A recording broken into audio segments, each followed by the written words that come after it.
play Michael Myers. No, I'm just kidding. I play Michael, who is a journalist, who is writing a story on May's mom, which he doesn't really know at first, and then he kind of meets up with her, and then this love affair attempts to, or unravels eventually.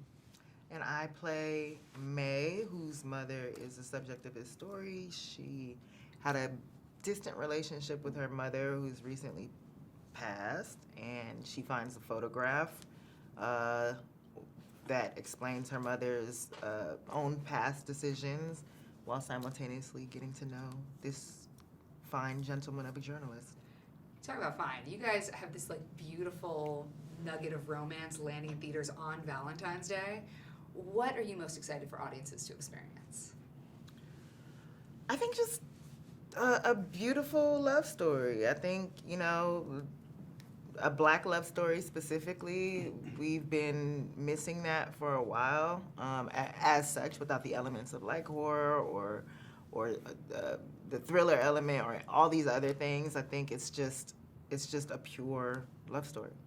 What was it like showing up on set to a predominantly African American set? That's the norm for me. Yeah, me too. Love it. I'm lucky enough to say I've been on enough, and I do love when that's the case, because you know it's just a familiar thing, and you're gonna be on some all white sets. You ain't got to worry about that. So being on the black one is quite nice, and you know it's like, you know, we all understand each other, you know, at least to some degree. What was Stella like as a writer and a director?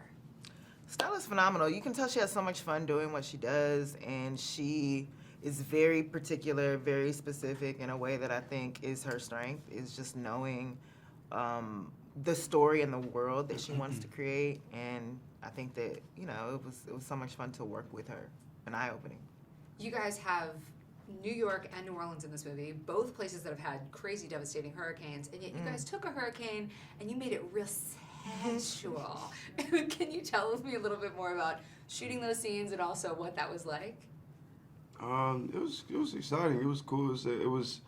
It was a chaotic experience, which I find is kind of fun. You know, like when you're a kid and the thunder hit you, like, you know, it's a kind of a fun thing to play around with. Being on the set and having that environment too, I think for me created a mood that was really fun and warm feeling. And having the hurricane as a backdrop is really a serious thing out there. Like learning, like you'll drive by and see the houses up on these crazy giant stilts to avoid the flood water when it comes through. And talking to the residents there about it and the drivers who were helping us get to and from set, telling us their experiences about living in a place that was sort of could be catastrophic in an instant.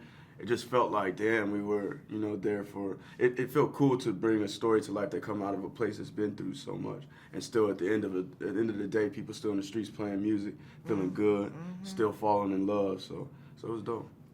Are you braver in your love life or your work life? Definitely braver in my work life, unfortunately. I'd like to be braver in my love life. I think so. I think I'm braver in my work life as well. I'm trying to be braver in the love life, you know, I'm trying to bleed it over. But yeah, work is for a lot of reasons, could be easier to be courageous. Kendrick or Drake? Kendrick. Drake. Why? I mean, there's really no competition. We really had this argument in real life. I mean, Yeah. he's a real Kendrick stan, and I really respect Kendrick, but I'm a Drake stan till I die. Yeah. No, I definitely, I mess with Drake as well. But nah, Kendrick to me is just, his lyricism touched me in a different place, you know, like, so yeah. Drake's a vulnerability. He's a vulnerable person, and who else can do that like him? He's not afraid to be corny. He's not afraid to put his heart on his sleeve and talk about his mistakes. He's just an everyman.